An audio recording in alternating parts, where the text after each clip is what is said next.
Welcome to Setup Mastery, your go-to channel for all things tech.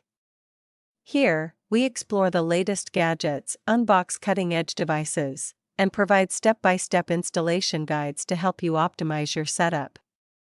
Subscribe now and join our journey to master the art of perfect setups. In today's video, I'll show you how to set up your Netgear Orbi tri-band Wi-Fi 6 mesh system using the WPS method.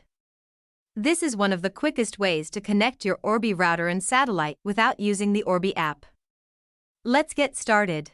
Begin by unboxing your Netgear Orbi system. Inside the package, you'll find the Orbi router, satellite units, power adapters, and an Ethernet cable. Make sure all components are included before starting the setup process. Connect your Netgear Orbi router to the modem using the included Ethernet cable.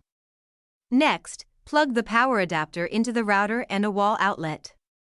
Turn it on and wait for the LED to stabilize. Find the sync button on the back panel of your Orbi router. This button is used to connect and pair Orbi satellites with the router, helping extend Wi-Fi coverage throughout your home. Within 2 minutes, press the sync button on the Orbi satellite. The satellite will begin searching for the router and establish a connection automatically. The LED will pulse while syncing. Once the satellite successfully connects, unplug it and move it to the area where you need better Wi-Fi coverage. Plug it back in and wait for it to reconnect to the Orbi router automatically. If you experience any issues during setup, our support team is ready to help.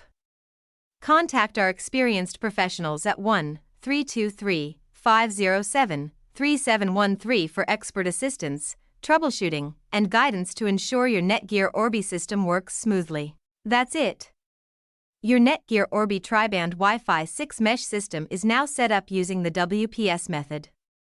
If this video helped you, don't forget to like, share, and subscribe for more Wi-Fi router, extender, and mesh system setup guides. Thanks for watching.